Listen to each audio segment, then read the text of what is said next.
mayam ngasisu video anoba maga loina duna puraga lakjare mayam ngasigi video sidi chicken kangsoi tawba ujarake mayam ngasigi recipe se ko healthy oiba recipe oidone mayam so adum loina chanari ba ngaktani ado aigi susum aigi experience lejaba khara adu mayam da share tawjarake ado mayam ichanu pase sida aina mathak sida phamhalaga ko ai dum thong ba thak ba tawjare ba ko ichanu pase ninga yam tawre ma aina thabak suba yade adum ningai tawdana adum lei ko igi makhong du buyan bane tawbane tawuna adum lei adu ma paige mangonda suhan mahanda suhande na kappi mi ko adu ma sumaina phamhalaga ai thabak si sujare adu ai ahan bada tilha chanam ga singa se sugai jare ko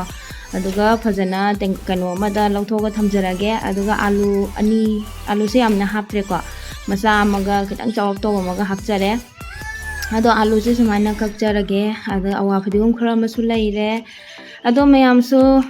aigi video se sum loi phau jingbiyo aduga si video na like comment su tobiramo ado ichano pa ji alu paige na makhuji thingjilei ji ji ado alu maina paihalle asini angang yawbasidi upai leite kaidawni ngamna sum hona batabane aisu youtube ama sum hangoba kawbani na aisu video se kari thaga sige ningai sum haibadi kano tawdabani na kai haini angang su jet paw kari wo tawna adum aise ngamna badum hona jare bako ado mayam support tawbiu nusi biduna like comment tawbiramu subscribe tawdiba singna tawbiramu ado sum ai mayam su loina thongnari ban ngaktani ado isu adum aina sum healthy oiba poni ko adum mayam gi khuthong adum tongali ko aduna igisu mong khuthong sigi haide mayam da sum share tawjani ko ado ni ko ado aina sida moro tek pakhara ma lawjare yam kanna di sahala roge angang sing yawbani na aidi yam kanna sahande ko aduna khara lawjare aduga yen jesu chamthok pa loi lore ko aduga khang se phajana mai hona sarabani aduga jen ji hana haijil lage ko phajana magi keno tawrasi asaba sida hana ngautho sibuko thum khara hapsilaga magi mahi mayam tholokpani masagi mahi do ko adugi mahi do thok phawba asum phajana sawhollasi okhairaga thumse ko hapsilaba matungda okhairaba matungda ai khunjallaga phajana sawhanjarage ising amta hapta bida masagi ising do dum thokjarapani ko jendagi adugi magi mahi do adu da dum aidi magi mahi do na dum yense sum kabak amul halasi ko aidi khara dum sawhollasi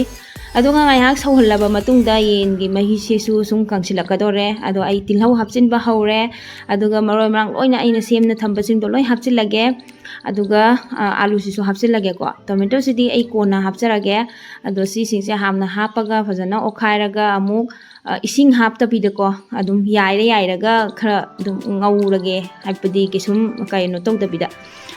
ising hapta bida sumaina sum low flame da thamaga ko yairaga phajana mulhallage ko alu se sum khara mun phawba tawrage aduga hangdoga mu yenge ado mulamme ko haidi patharame pochai singse loina alu su mulaktore ado alu mulaktor kansida ai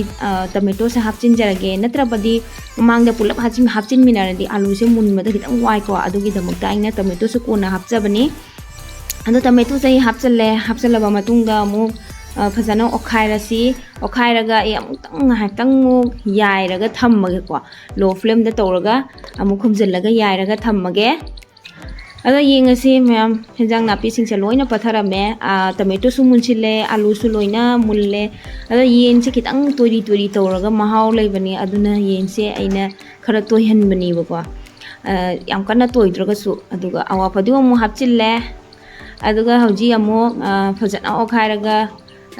keno tawrasi ising haijalasi ko aina phadigom su kitang ama hapchare ko aduga ising haijallaga phajana saholasi ko